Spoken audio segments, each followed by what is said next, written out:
মহান আল্লাহকে আমরা না দেখে বিশ্বাস করি, তার সব আদেশ নিষেধ মেনে চলার চেষ্টা করি।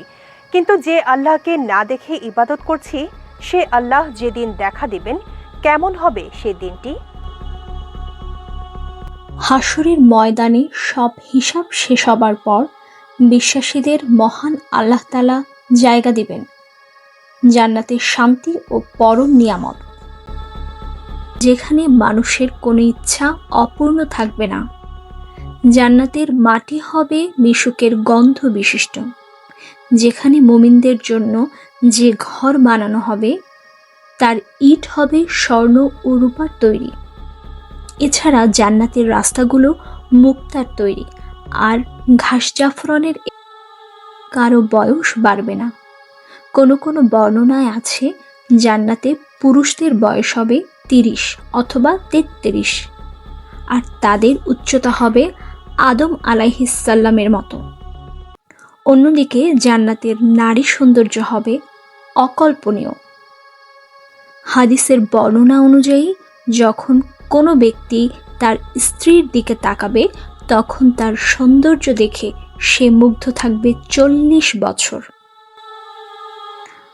আল্লাহ এত সব নিয়ামত, এত সব সুখের মাঝেও একটি জিনিস তখনও বাকি থাকবে।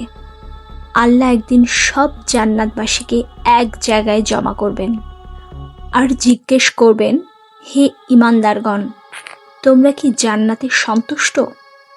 কি চাও বলো। জান্নাতবাসী তখন বলবে, আল্লাহ, আমরা চাই যে আপনি আমাদের উপর সন্তুষ্ট হন।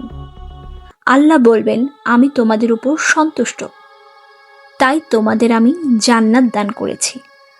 এরপর আল্লাহ বলবেন, আমি তোমাদের একটা ওয়াদা করেছিলাম, সে ওয়াদাটা পালন করা এখনো বাকি আছে।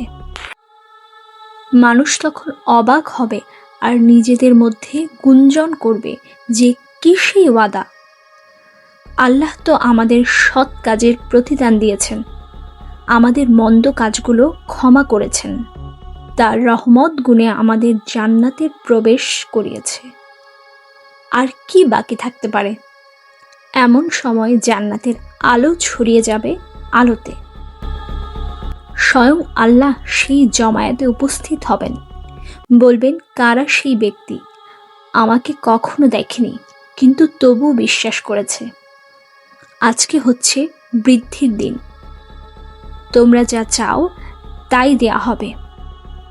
তখন জান্নাতবাসী বলবে, হে আল্লাহ, আমরা আপনাকে দেখতে চাই। আল্লাহ সেই জামাতে উপস্থিত থাকলেও তার জান্নাতবাসীর মধ্যে থাকবে নূরের পর্দা, ফলে মানুষের উপস্থিতি দেখলেও কখনো আল্লাহকে দেখতে পারবে না। মানুষের কথা শুনে আল্লাহ সে পর্দা সরিয়ে দিবে। প্রথমবারের মতো দেখবে তাদের মালিকের চেহারা, সে মালিক যাকে না দেখে ইবাদত করেছে, ভালোবেসেছে, ভয় পেয়েছে। মহান আল্লাহ তাআলা যেন আমাদের সেই দিনটি দেখার সৌভাগ্য দান করেন।